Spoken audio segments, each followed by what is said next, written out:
All right, joining me via Zoom, the host of the three-man front down in Alabama, SEC Network, SEC, Sirius SEC. And the last time I had this guy on, Cole Cubelic, I looked it up, July 27th, 2020. A lot going on in the world at that time. College football, we weren't sure if college football was one of them. What's up, man? How you doing? A lot less going on in the world. There was no baseball, no NBA. There was no college football in sight. There was no NFL. I mean, we had nothing going on at that point except a bunch of people that were telling us that we were crazy for thinking we might play some tackle football this year. But guess what? We got it. So I think I just finished up my either 6th or 7th straight week on a sideline for a live tackle football game, which has been unbelievable. It's been different. It's been weird. It has been obviously just odd at times, but it's also been so refreshing. I've been so grateful to be there, whether it was Ames, Iowa, whether it was at Coastal Carolina, whether it's been in the SEC, Auburn, Lexington, Knoxville, whether it was Memphis. It's been just a blast. I mean, hell, I did a high school game in Mobile, Alabama. It was incredible. So I love the fact that we're getting it. There's obviously been some obstacles, some hurdles. I think these leagues have an understanding of how to work around them, and we're gonna keep pushing through, and hopefully we can wrap this thing up with some postseason college football as well. Well, first of all, we're going to wrap it up. That's the thing that cracks me up is like last week when the Nick Saban stuff what is the SEC going to do? Well, I don't know. They're going to keep playing because guess what? If Army's playing and Air Force is playing and Middle Tennessee is playing, the SEC is going to keep playing too. Big Ten's back this weekend. Mountain West is back this weekend. But real quick, you mentioned being on the sidelines and all that stuff. For those of us who haven't had the chance to be in the stadium yet, obviously – it looks different on TV and all that stuff. What is it like to actually be in the stadiums for all these games? Yeah, it was a little surreal at first. The first college game I did was at Memphis, and I think they capped it at just over 4,500 people. And I think, Aaron, we all sort of developed this picture of what it would be like. This mental portrait of this cavernous stadium with no sound, and we would hear every play call and all the pads cracking, and just 4,500 people I felt like made a huge difference that night because it gave you some reaction. It gave you a little bit of momentum swings one way or the other. And then I go to Ames, Iowa, and it's literally family and the band.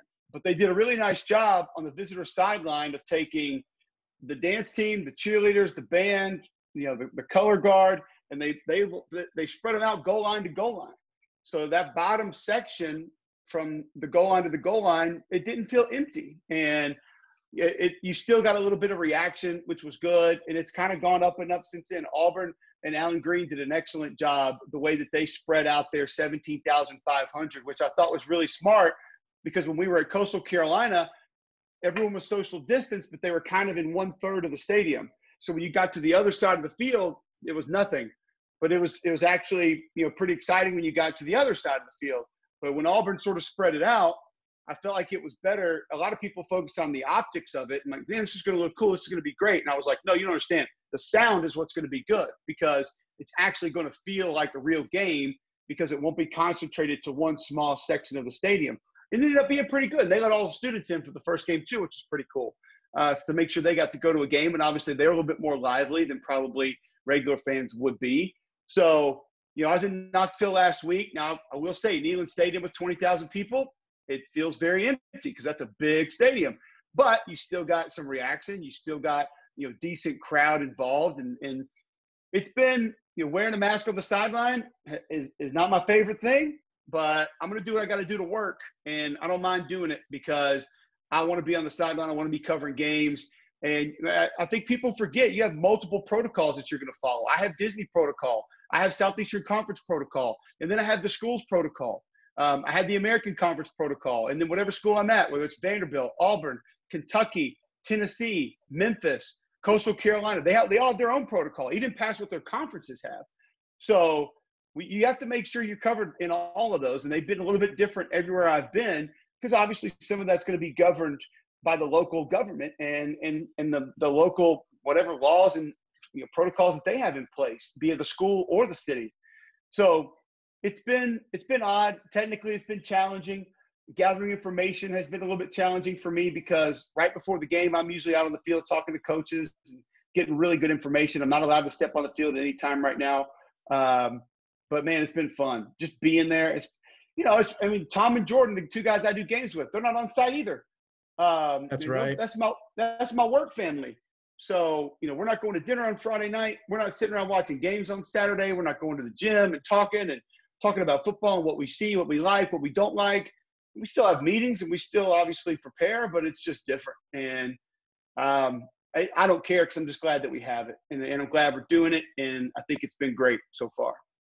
You talk about the protocols, and this was something else that one of the reasons I really want to have you on.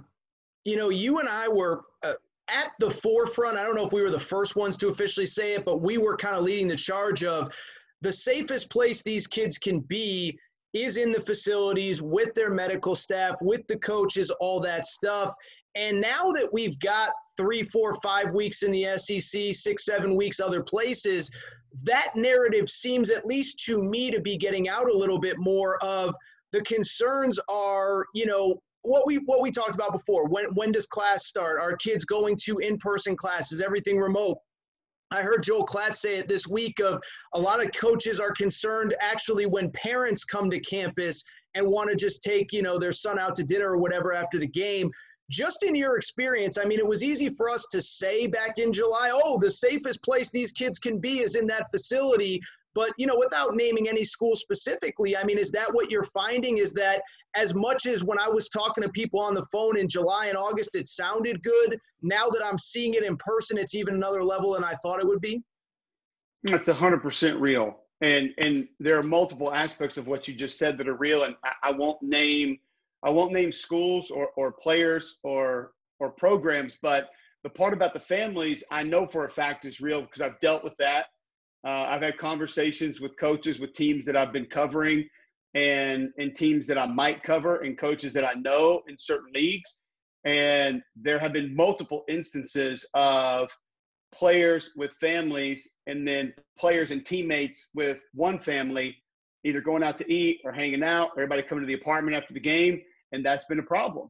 Bringing those people to campus, to the apartments, sometimes outside the facility, being around other people has been an issue that has caused some problems. Traveling just in general has caused some problems. That's one thing that's going to be very difficult, because like you just said, you're not in that facility and you're not around the medical professionals every day. I don't think we've given enough credit to just the average college football player and how hard this is to just go home and just go to your apartment and just go to the facility and then go back. Saturday nights have been a massive concern for the college coaches I've talked to. And you think about think about it as a human being, think about it if you've ever tried to lose weight. You go 3 weeks, 4 weeks, a month, 2 months, whatever it is. And it's like you get on that scale and you get to 230, 250, whatever it was you wanted to get to. What's the first thing on your mind? I'm going to get a pizza. I'm going to get some donuts. I want some Kit Kats, whatever it is. You want that reward. Well, you go through fall camp, you go through a couple of weeks of practice, you go play a game, you go win a game. Hell, even if you don't win it, you finish and you're thinking, it's that giant sigh of relief. Like, we made it, man. Like we just did that. We're all good. You get around some friends, you get around your girlfriend, she's been around other people, your family comes in, you hang around with your teammates' families, whatever it is. That's a big problem. And it's very easy, I think, for these young men to let their guard down after games. And most of them have done a really nice job of it. Now, it doesn't mean that there hasn't been issues. There hasn't been hurdles. There are a couple of schools out there, Aaron, that they don't feel like that they can cross the hump. Like, they can't get over the hill. Sure. Like, this is a mountain that they can't find a way to scale it. And they're still dealing with it now. And they've had multiple games canceled. And some of the teams that are still dealing with it now are teams that you and I were talking about the last time I was on, that, man, they got a problem and something's going on, and they're going to have to shut things down, or they're going to have to slow down, or they might not be able to go. And those are the ones that I would kind of I mean, if I was going to have questions about anything, I would ask the questions of why they haven't been able to sort of, get to the top of that mountain and cross that speed bump and sort of figure it out. But I mean, we had North Carolina shut things down. Syracuse had to shut things down. Florida State, Notre Dame, they're all playing. They're all good. They're all going. They figured it out, and so I think we need to understand that this has not been easy on these players. It's been a big sacrifice. Yes, it's a gigantic reward to be able to go out and play these games. I get that. I understand it. But it's not been an easy task to do the things that they've been asked to do. So I think they deserve a ton of credit. And obviously the coaches and the medical staffs and everybody who's assisting them in that, they deserve credit as well. Well, and I don't want to harp on the negative because I think there's been so much positive here, but I do think that's an important point to discuss is that, like, the mental anxiety that these coaches, the players too, but every day, I heard Justin Fuente talking about it of he thought he had the full, whatever defensive backfield, and then he doesn't. Even Nick Saban last week, as emotional as he'll ever get, kind of talking about how his players really rallied when he didn't think that he was going to be there. And, like, I've talked about it on this show, on previous episodes, is like, I don't think the average fan understands the mental anguish, anxiety of just coming to – I forget who I was talking to about this, but of just coming to the facility every day and just being on pins and needles of, did this person test positive? Is this position group wiped out?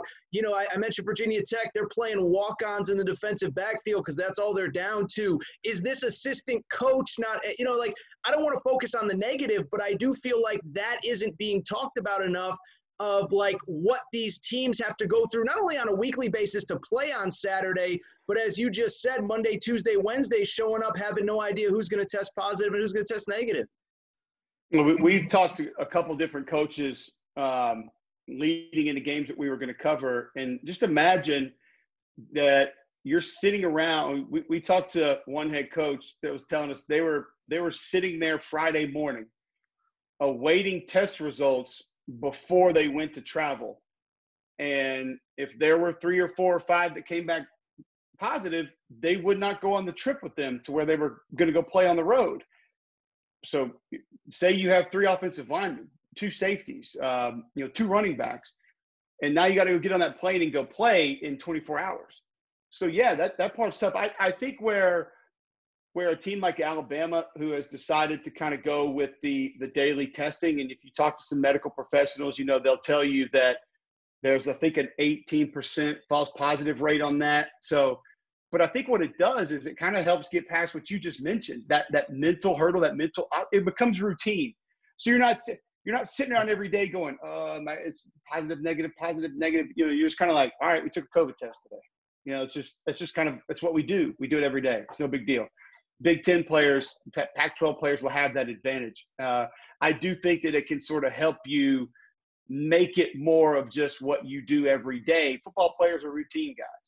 And when you get out of that, when you change it, that's when mentally and emotionally things start to go a little bit haywire. So just make it a part of your everyday process. And I think that makes things a little bit easier. But there have been more coaches tell me this year that roster management is number 1 on the list of things that they have to do every day.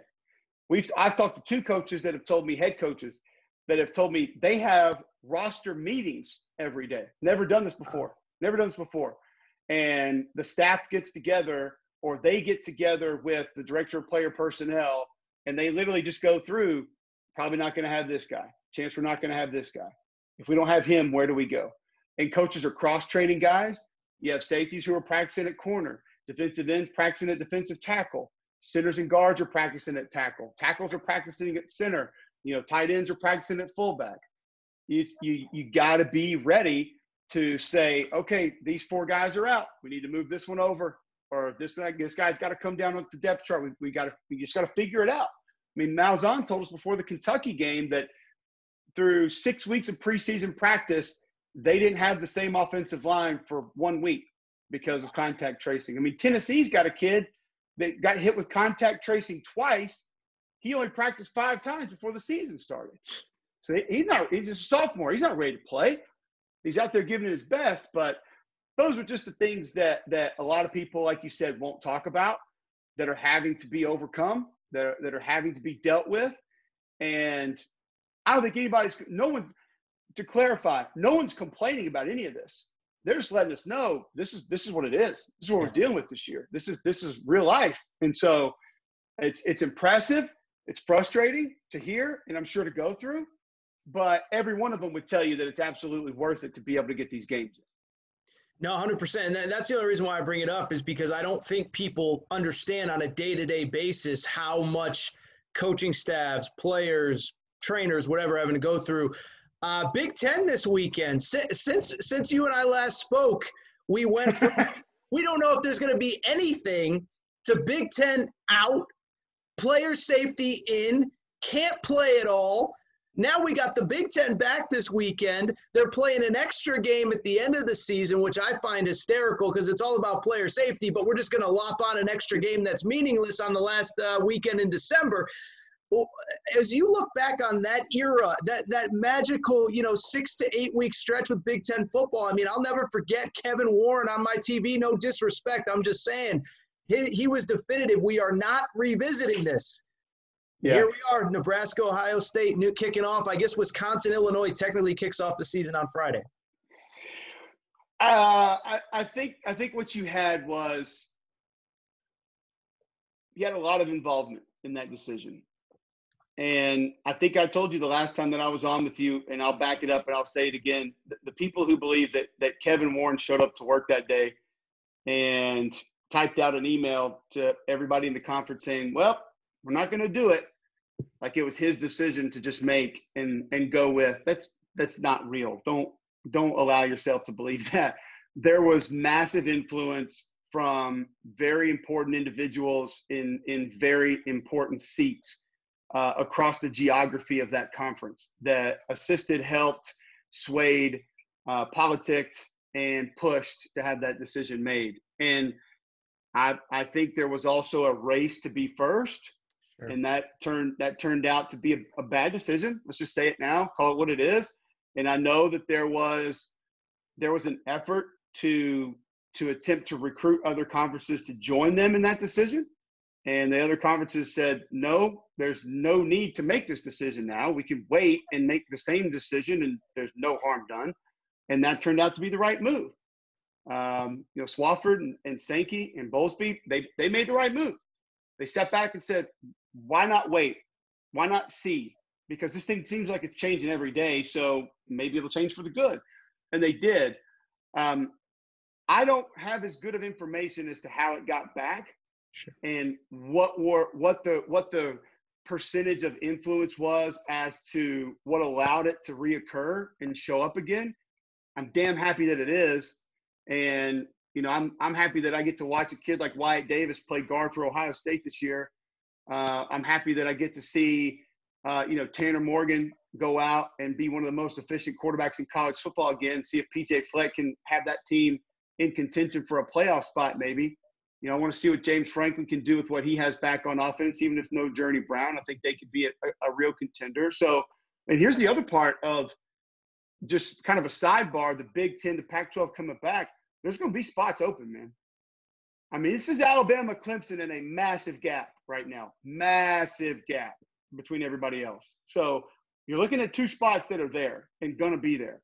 So how everything's looked at from schedule, amount of games, record, resume, winning a conference, I think that's all going to be way different this year than every other year. So if there are two legitimate spots open, because I personally think, it's just my opinion, I think the Big 12's out. I know what Oklahoma State's done. I know they're undefeated, but I look what's left, and I just don't have faith that they'll run the table. And even if they do run the table, is that resume going to be strong enough? Are there going to be enough really good teams in that league to sit back and say, oh, yeah, definitely one of the 4 best teams you should be in? I mean, you could do like you did Oklahoma last year and just say, well, you won the conference, and who else are we putting in? And they get in. Because I thought Florida was a better team than Oklahoma was at that point last year. So there will be spots open, which makes this thing so much more intriguing, so much more fun. I'm glad. I don't know if it was the parents. I don't know if it was the players. I don't know if it was somebody from the government level. Hell, I don't know if it was the president. but it feels like a lot of people were pushing and something happened, and now we're getting it back. And I'm just glad that we're getting it back. For those players like Justin Fields that want to go out there and play and are going on Good Morning America and are tweeting things out, I think it's awesome for them. Because one other thing that a lot of people don't understand is the amount of work that goes into 10, 12, 6, 15 rewards that you get as a college football player. And these kids have put in the work, and they deserve those rewards. And now, thankfully, they're going to get them. Pac-12 is going to get a little less. Big Ten is not going to get as many as some others, but they're still going to get them, and that's a good thing. Well, and I think that speaks to the stuff that you and I talked about last time about, at the time, even more so than now, there was this narrative of, oh, guys don't want to play and this and that and the other thing. And you have Justin Fields, as you said, going on national TV starting petitions. But I think even just somebody like Rondale Moore, Rashad Bateman opting out and then opting back into the season. Massive. I'm one of these guys, Cole, we've known each other for a while. Because I'm on these campuses, I know that this narrative out there of these poor kids are so exploited and life is so hard. I just know, one, it's not true, but then two, is competitive. It's not true. And it does drive me crazy. But, I thought that was a great moment in time in its own right for college football. And there were guys that decided not to play, Micah Parsons. And, there were guys that, Jamar Chase, that said, I'm good. And, maybe Jamar Chase knew some things about LSU that none of us knew at the time. But, I just thought that was a great moment for college football, too, of these guys that, frankly, didn't need to play another game, didn't need anything on the college level to help their draft stock, saying, I want to be part of this team. As you said, I want to be with my guys for 8, 10, 12 more weekends and get that reward at the end of all of it. I think all of that.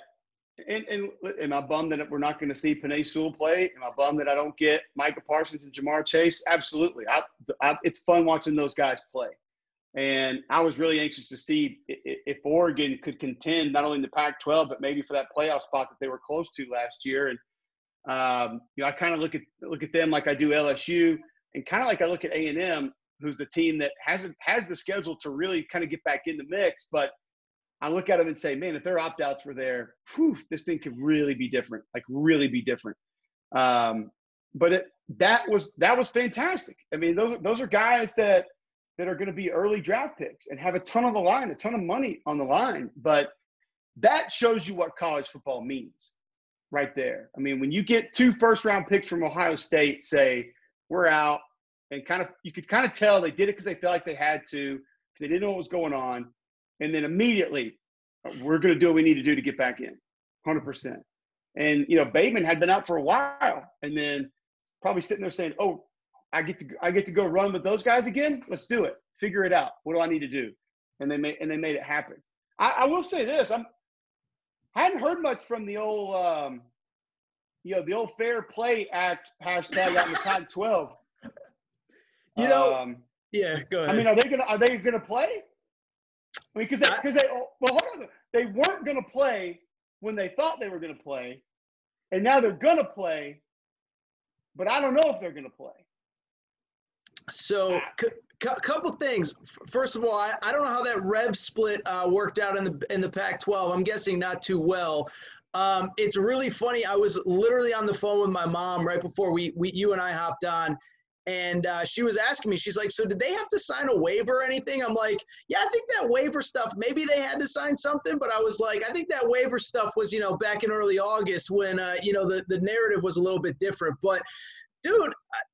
You know how I feel. I don't know where to take that. I don't know where to take it. I just, That's what I'm saying. I don't know. I mean, it felt like that hammer hit the gavel pretty hard, and it was no. We will sit this out, and then you got a Jake Bentley, and you got a couple other guys came out and said, "Oh no, it's really cool what you're doing, but we're gonna play football. Yeah, we support you and wish you the best." I'll be practicing and playing. Mm-hmm. So have fun with it, but we're going to go play games. I'm interested in that portion of that league now. When you said definitively you would boycott or sit out or not play until your demands were met, we haven't gotten clarification that your demands were met. So why is the other part of that gone away magically all of a sudden? It's interesting. Well, two things. One, this speaks to something that I talk about all the time, which drives me crazy, is that we have adults pontificating on TV and radio and whatever on what's best for kids and the people that are the loudest about the kids are getting exploited are the people that don't do what you and I do, don't talk to people in the industry, aren't on campus, don't see what the weight facility looks like, don't see what the rehab table looks like don't see what, oh, by the way, these poor student athletes don't get paid. Yeah, they do. It's called a cost of attendance check. They all get one, even the women's soccer team. And so that's one. And I just, it's just, I don't know what to say, man. I don't know what to say. It was a weird moment in time, and, I don't know what you've heard on the road. I know you can't say it here, but I did think it was pretty interesting that the two conferences that were by far the most vocal, the Big Ten and the Pac-12, they were the ones that were kind of treading their wheels, and the Mountain West too. By the way, Mountain West, how about them? They came out of left field and were like, yeah, we're not going to play either. And it's like, yeah, sit down, backup linebacker at UNLV. No one cares. Stop. What are you doing? So I don't know what it all means in the big picture. Oh, I remember what I was going to say. My second point. I thought I don't want to make light of a serious situation, but everyone was saying, oh, the players are finding their voices. There's never been a better time to speak up. I'm like, actually, this is literally the worst possible time that you could speak up. Because I don't think you're getting 50-50 rev split or 40-60 or whatever it was when, in all honesty, people are losing their jobs and all that stuff. So athletic departments are crumbling. I know. Not the best time. That's what I'm saying. Not to mention, by the way, I live in Pac-12 country. Berkeley and Los Angeles and Palo Alto are like three of the most expensive cities in freaking America to live in. And it's just, it never made sense. You can take this one wherever you want, but that shit kind of drove me crazy when it happened. So anything else? Season that you've seen, season that you want to see? Like you said, I mean, I think to me, and I'll just say this in terms of on the field stuff, the most interesting narrative is how does that playoff get divvied up in two different ways? I think one, something that I've been harping on for 2 or 3 weeks now, the Big Ten has played up this big thing of, we outsmarted everybody because we got all this daily testing. And I'm sitting here saying, NFL's got daily testing. They're not getting in all their games. And, I do wonder, even if Ohio State does everything right, what happens if Rutgers has an outbreak, Maryland, whatever.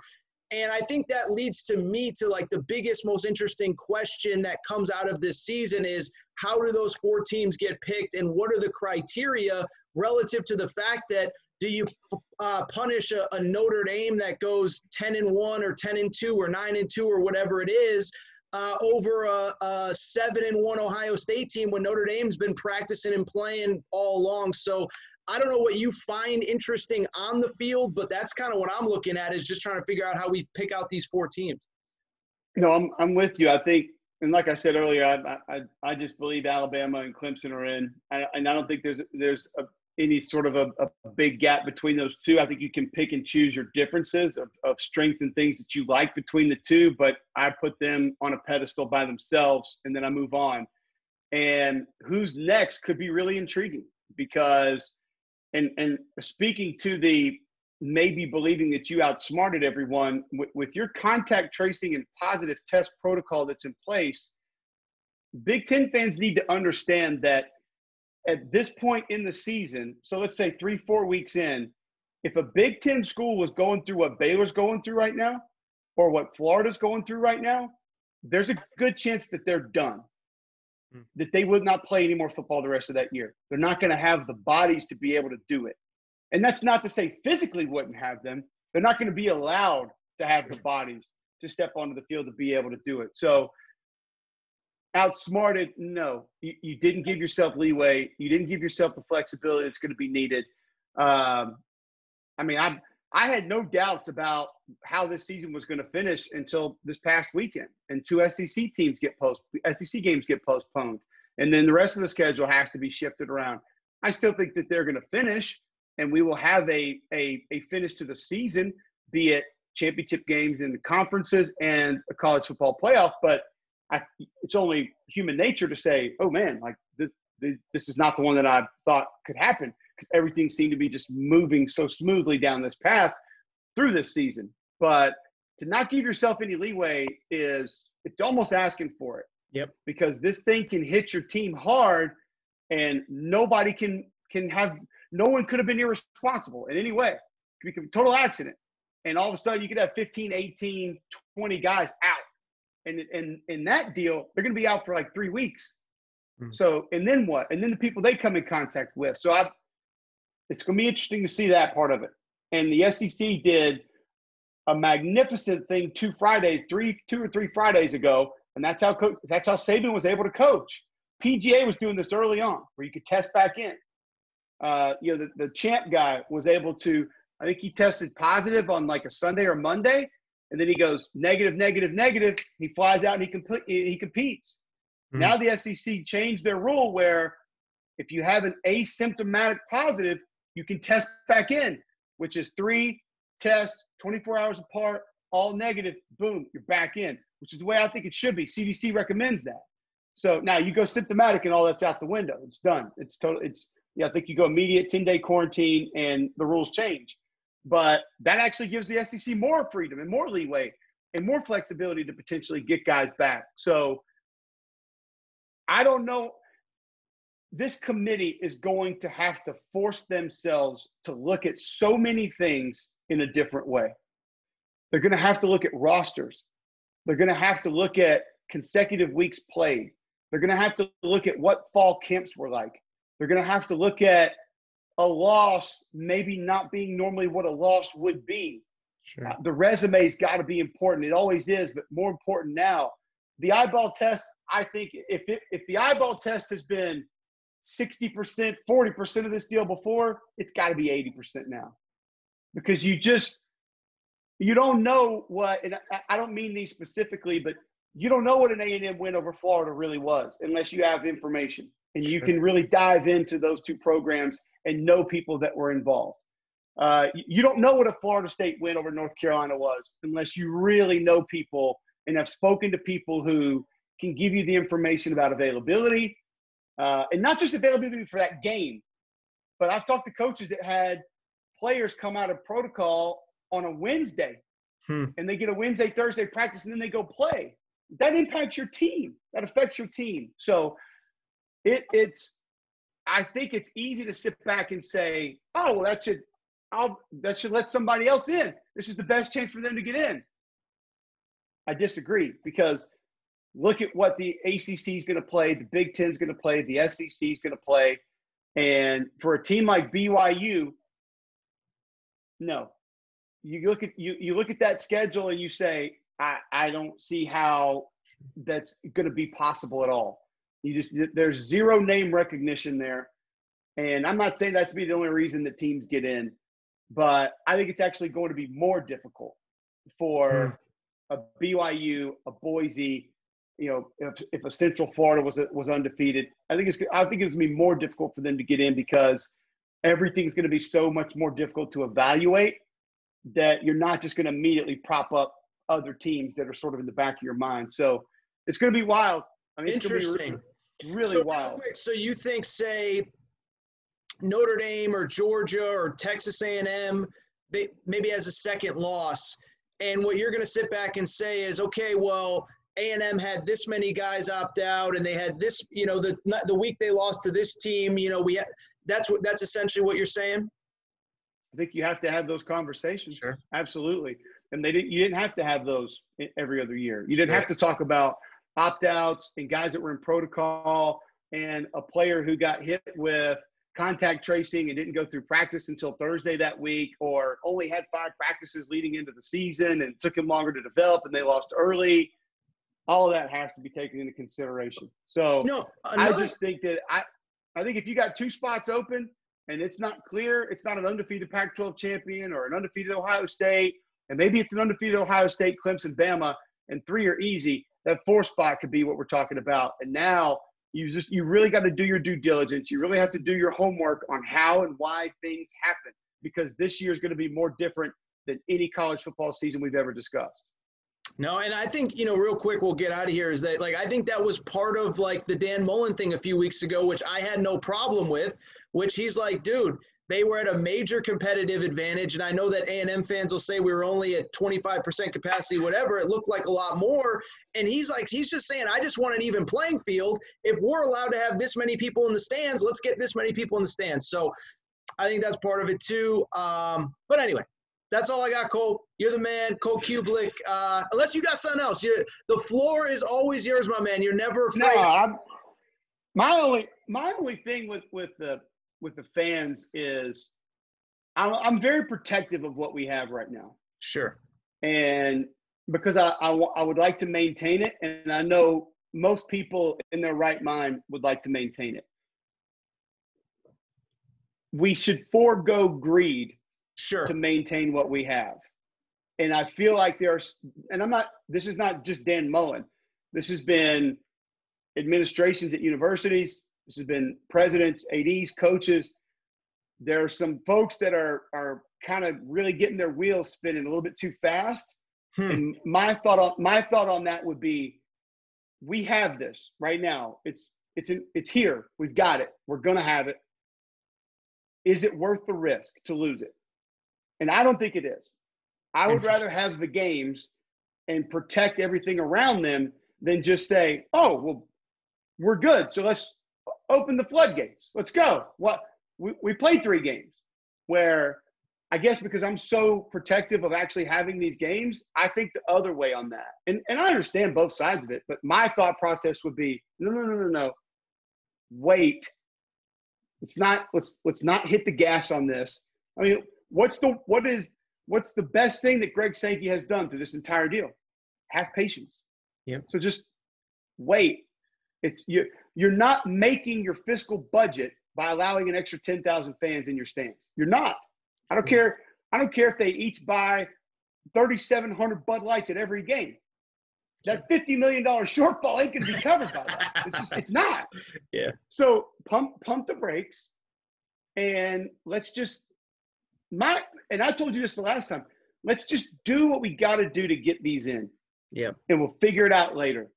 Now, if you want to get to week 9 and 10, and you want to say, you know what, we're 87,214. Let's go. Come on in. This is the last game. I mean, trust me, a lot of those folks we talked about last time are going to be pointing some fingers, and they're going to be mad. They're going to be big mad at how irresponsible you perceive to be, but go for it. I just think when you have this much left, I would be going out of my way to protect it as opposed to potentially letting my guard down just a little bit. It's the team that's scoring points that can't run the ball well, that all of a sudden in the fourth quarter starts trying to run the ball. You're like, no, dude, you're not good enough to do that. Keep scoring. Your defense is terrible. Score more points. Don't go 4-minute offense. Put it in the end zone again. That's just me. That would be my mindset on this whole thing.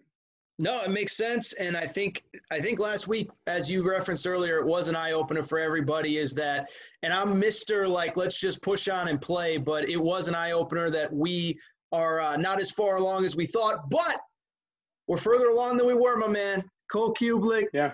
Got to roll. It's late. Dude, I always appreciate you making time, my man. I genuinely appreciate it. Everyone loves hearing from you. The honesty, the sincerity. So I appreciate it, and we'll do it again soon, my man. Absolutely. Thanks for having me, man. I enjoyed it.